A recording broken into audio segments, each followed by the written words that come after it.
Всем доброй ночи. Дорогие люди, я хочу сейчас с вами поговорить, наверное, о хлебе насущном называется, да? О деньгах. Настолько ли деньги нужны для того, чтобы быть счастливым? И настолько ли сильно мы в них нуждаемся? На самом деле, да, деньги нужны, и имущество нужно, и богатство нужно, и амбиции тоже очень хорошо, когда человек добивается всего, поднимается. Но никто из вас не задумывался над тем, почему многие богатые люди, например, все бросают, все продают и уходят где-нибудь то в тайге жить, то в какой-нибудь там райский остров уходит, распродав и отдав все куда-то там на благотворительность. Считают, что не в них счастье абсолютно. Я, конечно, не призываю вас так поступать, потому что я все-таки считаю, что во всем хороша мера. Человек должен отдохнуть от своих трудовых будней, он должен отойти на время, набраться сил, потом снова вернуться. Потому что когда человек ничего не делает, его жизнь скучна и неинтересна. Но в то же самое время мы настолько поглощены этой гонкой за деньгами, за имуществом, за каким-то, выживанием, можно сказать, да? И мы не понимаем, почему у нас все время мы работаем, трудимся, делаем, но у нас все время нету денег и не хватает на жизнь, сколько бы мы ни зарабатывали. Когда человек все время думает о деньгах, когда он свое счастье связывает с деньгами, у него, заканчивается подпитка энергии от Вселенной. То есть человек зарабатывает деньги, но поскольку у него нет силы удержать это имущество, это богатство, она к нему не липнет, она как пришла, так и уходит, как сквозь пальцы вода. Вот мимо проходит, как дым. Для того, чтобы человек мог удержать это имущество, богатство, да, которое должно идти ему впрок, не просто работать и шачить и все такое. Потому что деньги многих из нас служат всем, кроме нас самих. То есть деньги, мы должны пойти купить подарок, пойти на день рождения, на свадьбу, мы должны то сделать, это сделать, но не для себя, для других. Наше заработанное, все, что у нас есть, это служит другим, но не нам. Так вот, можно ли добиться счастья без денег? Не то, чтобы там оставить деньги, забыть про них и быть счастливым без них. Нет. Просто отключить свое сознание, свой мозг, свое подсознание от постоянной гонки и страха остаться нищими, остаться на улице, то и это. Ну, во-первых, то, что мысль материальная, она притягивает, чего боишься, то получаешь, это мы все знаем. Но не в этом суть. Мы должны уметь отдыхать. Мы должны уметь правильно отдыхать. И я говорю не о том отдыхе с экстази и с спайсом в ночных клубах, полураздетыми, с синими волосами, и стриптиз-клубах, и где там оргии, где там мракобесие, грязь, и вот эта конченность. Нет, не в этом отдых. Мы забыли, что мы все вышли из природы. Вообще, если так сказать грубо, да, мы все вышли из пещер. И с того времени пещерных веков мало что в нас изменилось, поскольку пещерный человек, он руководствовался самым минимальным. Есть, размножиться, то есть половая жизнь его, да, удовольствие. Спать, справлять свои самые такие бытовые нужды. И мы, в принципе, недалеко ушли. Наше подсознание, как бы мы ни развивались, не поднимались до уровня профессора, в любом случае наши примитивные эти первобытные инстинкты, они выше всех. Секс, есть, спать и так далее. Вот эти примитивные самые позывы организма и души, можно сказать, да, нашей сущности.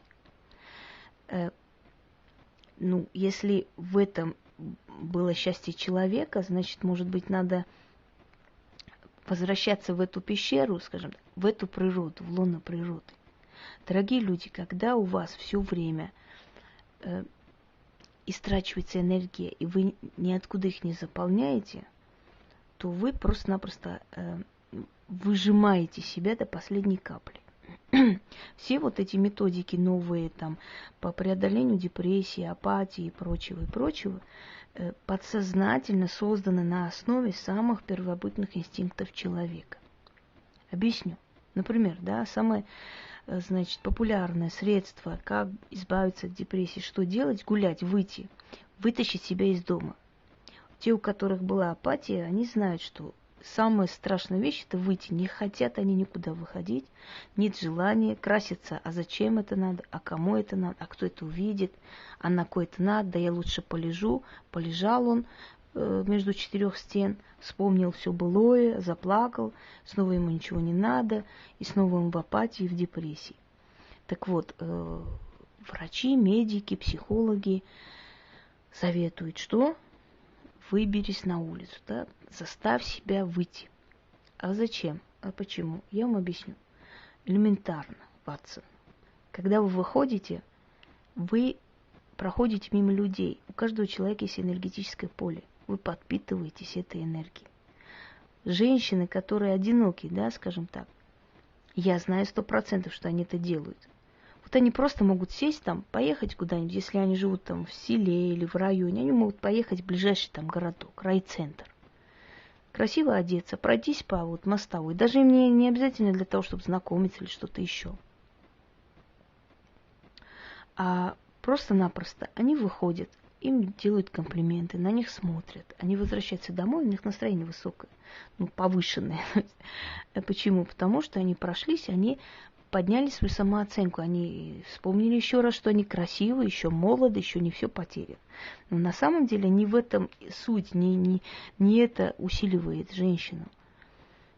Усиливает ее энергия людей. У каждого человека есть энергетическое поле. Когда вы ходите между людьми, вы вбираете в себя их силу, энергию. Почему человек идет в церковь, вернулся и думает, что вот церковь помогла, и иконы, и свечи, и ему стало лучше? Нет, просто там толпа людей, очень много людей, и присутствие людей нас успокаивает. Согласитесь, если много людей ночью идет по лесу, то им не страшно, потому что их много, потому что они вместе, потому что они найдут способ, потому что они защитят себя, потому что они сила. Когда вы одна идете ночью по лесу, вам страшно, потому что вы знаете, что вам некому защитить, и рядом с вами нет энергии, поддерживающей вашу энергию. То есть нет живого человека, нет еще кого-то такого же, как вы, похожего на вас существа. Вот именно поэтому мы и выходим, не понимая того, подсознательно, наше подсознание, которое руководит нашей жизнью, да, нас выводит на улицу, мы ходим туда-сюда, и нам кажется, что мы вышли, просто прогулялись, подышали свежим воздухом, поэтому нам стало лучше, легче, и нам как-то захотелось жить. Нет, мы вобрали в себя, у каждого человека, маленькую частичку энергии, чуть-чуть, и зарядились этой силой жизни. Сила жизни, вот что, самый великий источник. Если у человека есть сила жизни, то он может упасть, он может подняться, он может проиграть, он может набрать обратно, он может все потерять, он может снова все купить и поставить на место, если в нем есть энергия жизни. Если в нем нет энергии жизни, у него могут быть бриллианты, у него могут быть машины, у него могут быть миллионы, миллиарды и так далее, но он в один момент пойдет и повесится. Потому что у него нет жизненной силы, нет подпитки. А эту подпитку мы сами себе закрываем. Энергия денег, она очень сильная. Это самая сильная энергия на Земле, практически. Вот после энергии секса. Почему она сильная? Объясню. Вот даже человеку, у которого есть много денег, да, миллион, он чувствует себя защищенным. Не только потому, что у него есть деньги, а потому что эти деньги приносят связь. Эти связи приносят ему славу. Эта слава дает ему возможность как-то смягчить удары судьбы. Если у него судебный процесс, а он очень великий актер, может быть, не может, а, как правило, снисходительно публика. А публика является и тот же самый судья, и вся его семья, которая смотрит этого человека по телевизору. Да? То есть деньги дают связи, связи дают преимущество, славу, которая тебе помогает в нужный момент. Это какая-то стена защитная, за которой человек укрывается. И поэтому деньги нам дают спокойствие. Когда у нас есть деньги отложенные, нам спокойно. Мы не боимся. Ну, если что, мы знаем, что там есть, которые мы можем взять и использовать. Если их нет, у нас все время психоз. Мы переживаем, что мы можем остаться совсем без денег в воздухе в каком-то тупике. Согласитесь? Но для того, чтобы у нас были деньги, для того, чтобы у нас эти деньги служили нам, чтобы эти деньги притягивали другие деньги, чтобы они умножались, чтобы наше имущество было нам впрок, то есть шла нам впрок и служила нам, мы должны сами быть сильными. А сильными, чтобы быть, надо подпитываться от людей, от природы. И самое главное, природа мать, мать природа, не зря ее так называют. Почему мы, очищая людей, эти свечи относим и зарываем в землю? Потому что земля обнулевывает вот это все. А если мы оставляем дома, она накапливается на нашей жизни. Почему мы относим, оставляем хлеб, оставляем там откуп, то же самое на землю ставим или перед деревьями выливаем, если мы, например, к рунам обращаемся, мы оставляем пиво, потому что мать земля, которой мы отдаем, жертвуем, а значит духом, который происходит от той же земли, которая едино целое со Вселенной и так далее, они нам помогают. То есть, как ни крути, все идет к земле. Любой человек, любая, то есть любое создание, умирая, становится землей. Растение становится землей, животное становится землей, человек становится землей. Из земли мы выходим, то есть в земле есть все компоненты, которые есть в нашем теле, которые есть в любом материале, находящемся на этой планете. Это говорит о том, что Земля – это самая большая энергетическая зона, она может нас подпитать, усилить. А как это происходит, дорогие люди? Учитесь у природы. Был такой известный фильм про африканских, кажется, не помню, в общем, восстание африканских белых народов, буры их называют. И там было сказано следующее: учитесь у земли, учитесь у природы. Когда человек вышел, после того, как арестовали его друзей, в общем, он подумал, что его дело уже полностью погибло, и посмотрел на большой водопад.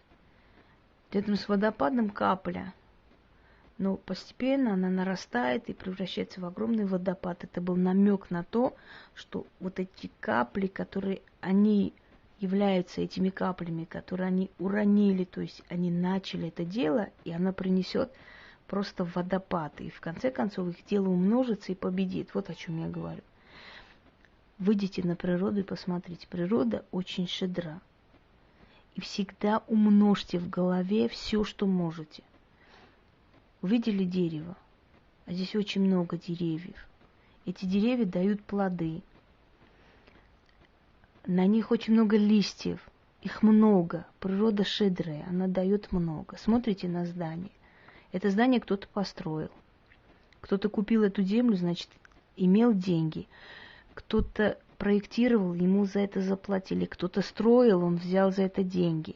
Кто-то сдал, продал, взял деньги. Кто-то купил, у него были деньги. Значит, возможно иметь деньги, если у них есть, и они не боги, они просто люди. Почему у меня их не будет? У меня тоже они должны быть и будут. Представьте, что вы богаты. Если вы хотите быть богатыми, как сказал Зигмунд Фрейд, притворись тем, кем потом станешь. Представьте себя богатым человеком. Я вам объясню, почему к нам деньги не приходят сразу. Поймите, если вы найдете $1 000 000, а вы не видели даже $100, то вы не будете знать, что с ним делать. Вы будете мотаться туда-сюда, в итоге вас убьют, эти деньги отнимут, и на этом все закончится. А когда вы сначала заработали $100, потом 1000, потом 100 000, вы знаете, как им пользоваться, вы постепенно учитесь их зарабатывать. Кроме того, слава дается человеку, имущество дается человеку тогда, когда он готов к этому. Вы сейчас скажете, да и сейчас готов. Ничего подобного, вы не готовы к этому. Слава приходит постепенно для чего? Чтобы человек мог это принять. Принять, поймите, на пути к славе, к признанию очень много предательства. Очень много предательств близких друзей, от которых ты не ожидала просто-напросто, и это случилось.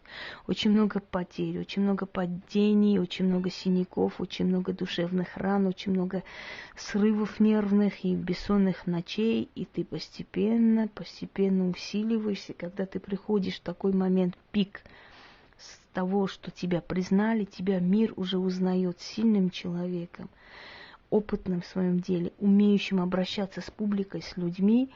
И вот эта слава, которая упадет на твою голову, она для тебя не новинка. Ты привыкшая и к предательству, и к фальшу, и к фальшивым улыбкам, и к лизоблюдству, и ко всему. Ты это все знаешь, и теперь уже тебя никто не обманет. Ты эту славу готов принять. Готов, потому что больше ошибок ты не будешь совершать. И мир тебя узнал уже умным, разумным, талантливым, достигшим высшего уровня. И мир не знает тебя неопытным, глупым, совершающим ошибки. Он знает тебя уже умного человека. То есть ты сейчас готов принять эту славу, поэтому сейчас тебе это дали. Понимаете? Вселенная, или судьба, или боги, или сила, называйте как хотите, она умнее нас и дает нам в тот момент, когда нам это надо. Не потому, что мы так хотим.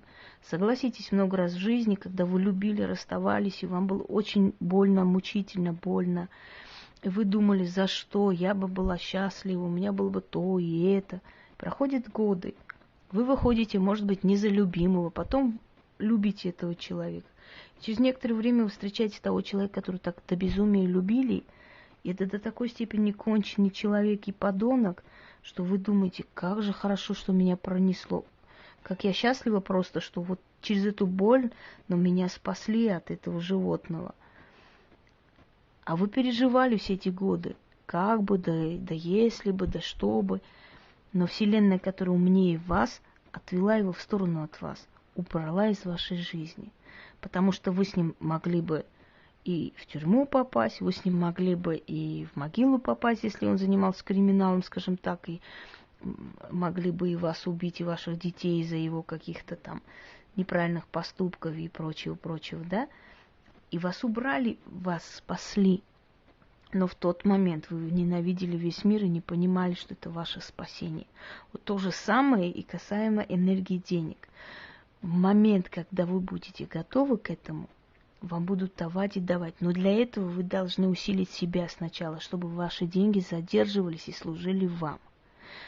Вы должны выходить на природу. Вы должны смотреть на мир глазами, как вам сказать, благодарными глазами. Человек, который все время жалуется, у него в жизни никогда не будет счастья. Радуйся малому, дадут больше. Я научилась этому, я когда перестала говорить почему, да что, и стала говорить спасибо, и как хорошо, что это есть, мне стали давать еще больше. Вселенная любит благодарных людей. Запомните, каждое утро благодарите судьбу. Благодарю, что у меня руки, ноги целые, если у вас руки, ноги есть. Если их нету, благодарю, что у меня голова соображает правильно. Спасибо, что у меня есть дом. Спасибо, что мой ребенок здоров. Что он хороший, что он меня слушается. А сколько родителей, вкладывая своих детей, получает наркоманов, алкоголиков и погибает вместе с ними, и слепнут, и сходят с ума от этой боли, и пытаясь спасти своего ребенка, не могут. Сколько их таких? А сколько людей в плену находится, скольких людей ужасающим образом убили, а сколько людей живет с этой болью увиденного, особенно в наше время, когда эти все войны, убийства и так далее. И поймите, как вам повезло. Вы ноете лежа на диване, а кто-то не может самостоятельно передвигаться и дойти до туалета. А вы ноете, вы живой, здоровый человек, вы плачете. Не искушайте судьбу, чтобы она вам не показала, что есть на самом деле страшная боль. Смотрите на людей, которые инвалиды, как они стремятся к жизни, как они цепляются за жизнь, как они заряжают всех энергией. Удивляешься иногда, откуда у этих людей такой оптимизм. Они так любят жизнь, они так счастливы. У человека нет руки, нет ноги. Он парализован, он не может двигаться, а он счастлив, он добрый. По сути, он должен, значит, озлоблен на всех кидаться. А он не такой. А ты смотришь на себя, красавица, никакого изъяна у тебя нет. И ты говоришь, я не хочу жить, у меня вот то-то нет, у меня нет айфона, у меня нету планшета. Да будет у тебя все в свое время. Когда-то я копила несколько месяцев, когда мне было 17 лет, чтобы купить пудру. А сейчас я могу себе позволить самую дорогую косметику. Но к этому... С того момента, как я смогла купить, позволить себе пудру, я была счастлива просто-напросто, что у меня есть пудра, и она мне хватит на несколько месяцев. И до того момента, когда я начала покупать дорогую косметику, прошли 20 лет. Понимаете? Это не дается легко и просто, но это дается, если ты хочешь к этому идти. И это дается в тот момент, когда ты уже мудр, умный, опытный, ты знаешь, как себя поставить, ты знаешь, как себя вести, ты умеешь любить, ты умеешь принимать, и оно тебе дается. Так вот, энергия денег. Есть определенные правила, связанные с деньгами, я уже это говорила.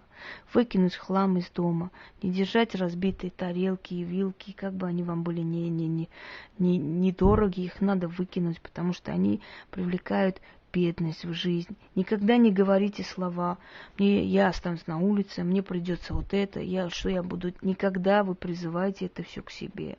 Не бойтесь, нигде вы не останетесь.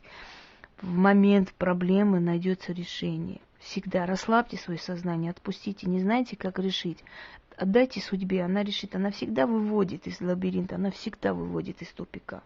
Вот не знаю, что делать, отпускаю. Пусть само будет, как должно быть, так и пойдет. Доверьтесь этим силам, они любят, когда вы доверяете им.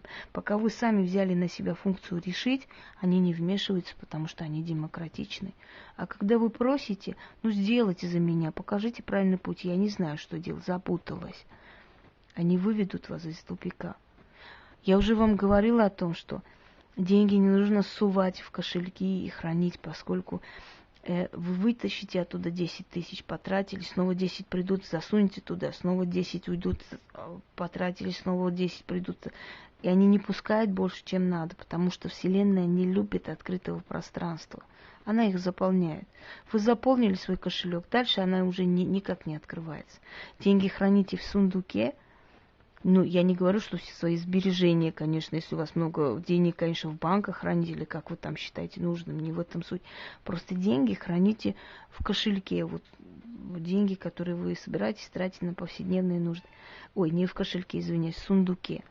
И желательно сундук из природного материала, то есть из дерева. Потому что дерево, оно живое и притягивает. И положите, например, 1000 рублей, 5000, большой сундук.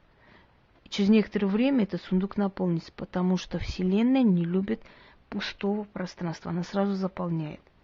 Когда я это поняла, я поняла, что у меня и украшений становится больше, и что-то жизнь меняется к лучшему. Вот я беру одно кольцо и ложу в большой сундук. Сундук огромный, а кольцо маленькое. И, казалось бы, смешно. Зачем это надо? А проходит время, и я понимаю, что мой сундук надо менять, потому что уже места не осталось от моих побрякушек. Они приходят. Вселенная откуда-то наполняет их. Поймите, я скажу сейчас фразу, которая не моя, но мы все время говорим, да, вот я хочу иметь такую сумму. Я, когда провожу денежный ритуал, вот вам покажется смешным, но я призываю огромные богатства.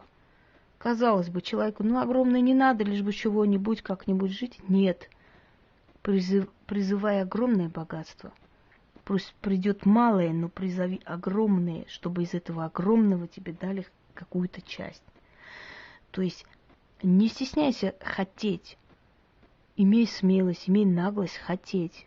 И ничего смешного нет. Многие люди, над которыми смеялись, над которыми издевались, мол, ой, ну куда ты лезешь с своими-то способностями, в итоге становились директорами огромных корпораций, компаний.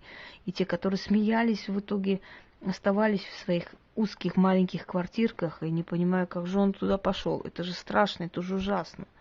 Как же он посмел? Потому что человек доверился судьбе, отпустил и сказал, будь что будет, я хочу получить, и у меня будет это все. Должно быть. Не имею я права жить бедно. Деньги нужны, поймите. Отпустите, расслабьте свой мозг и не считайте деньги зло. Деньги не зло, если вы их не во зло используете, потому что деньги нужны, чтобы помочь близкому человеку. Как вы поможете другу, семье, если вы сами без денег будете сидеть, согласны? Чтобы помочь, надо самим иметь для начала. Выходите на природу. Когда вам тяжело в денежном отношении, неважно, научитесь быть счастливыми без денег. Отпустите ситуацию, мысль о деньгах. Будьте счастливы. Целуйтесь, обнимайтесь. Выходите, посидите на берегу там речки, озера.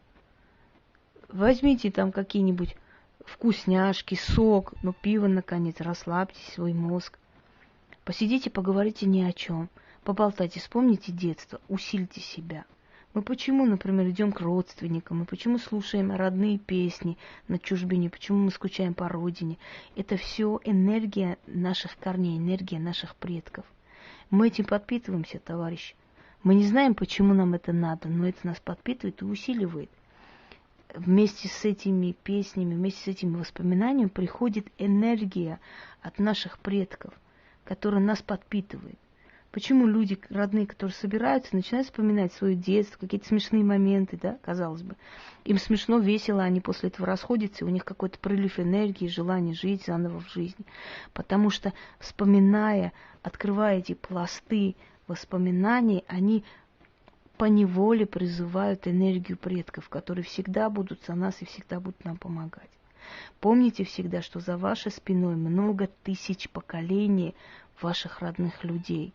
Ваши бабки, прабабушки, их бабушки, и дальше их бабушки, их прабабушки. И это все ваша генетика, ваша кровь.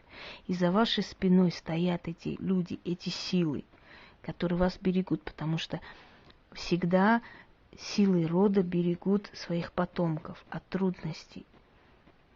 Если вы не знаете, куда обращаться, обращайтесь к силам своего рода, попросите, просто своими словами помогите мне в духе моих усопших отцов, помогите мне бабушки, прабабушки, дайте мне сил пережить это все. Дай мне сил Вселенной, помоги мне судьба, счастливый случай, фортуна. Призывайте, обращайтесь к этим силам, для этого не обязательно быть колдуном и колдовать. Полноценно подпитывайте себя, будьте сильными, сильные личности, они всегда побеждают. И когда вы все время будете гармонизировать вот со Вселенной, когда вы схватите вот эту удачу за хвост, не отпускайте. Больше не позволяйте себе пессимистических мыслей. Вот у вас пошло, открылось, все открылось. Больше не думайте, вот сейчас открылось, а может завтра закроется. Не надо. Открылось, значит, дальше пойдет.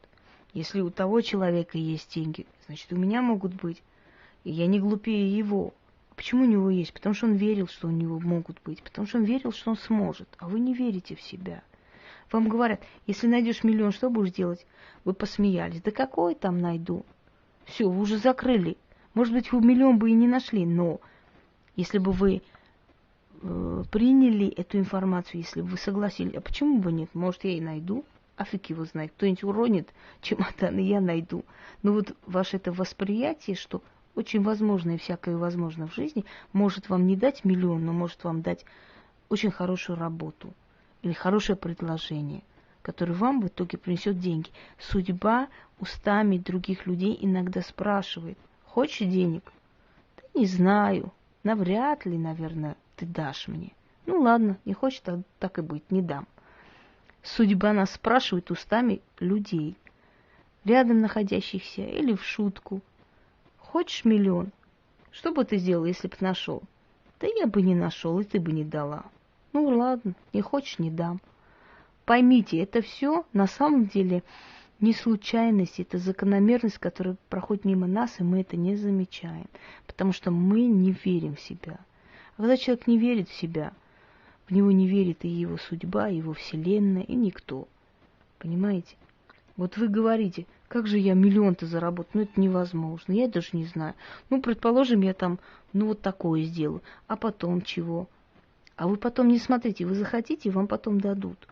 Вот представьте, что вы едете ночью, да, вы же не видите всю дорогу. У вас же не освещаются все эти 10 тысяч километров. Вы видите сколько? Ну, 2 метра перед собой. Сколько у вас освещается фара. Но это вам достаточно, чтобы проехать эти километры, правда? Потому что за каждые 2 метра еще 2 метра показывается, и еще 2 метра, и дальше, пока вы не доедете. Точно так же и жизнь. Когда вы захотели, сначала вам дают первую возможность, потом другую возможность, потом человека, который там вложится в вашу какую-то там идею, потом придет другой человек, потом будут какие-то лекции, потом вас пригласят туда-то, потом кто-то заинтересуется, попросит вас еще раз, потом дальше. И через несколько лет вы удивитесь, что у вас это все есть. Но захотите больше. Дорогие люди, даже если вы все потеряли, вы должны хотеть не денег только, вот лишь бы деньги были, больше ничего не надо. Нет, вы должны хотеть хорошо жить, счастливо жить. А туда входят и деньги, и гармония, и спокойствие, и любовь, и все остальное. Не цельтесь только вот, лишь бы мне деньги, больше ничего не надо. Нет, я хочу жить в достатке. А туда это все входит, потому что только деньги тоже мало счастья приносят. И женщинам, которые вышли за богатых людей, или создали вместе богатство, но муж вас не отпускает только из-за того, что вы не хотите делиться, и он вас держит просто-напросто. Не жертвуйте своей судьбой, своим будущим, своей молодостью, ради того, чтобы лишь бы ему ничего не оставить, и почему он должен только один, и рискуете жизнью, и готовы чуть ли не и погибнуть, потому что такие люди могут и убить за свое имущество, лишь бы не делиться ни с кем. Оставьте ему. Подпишите все, отдайте ему.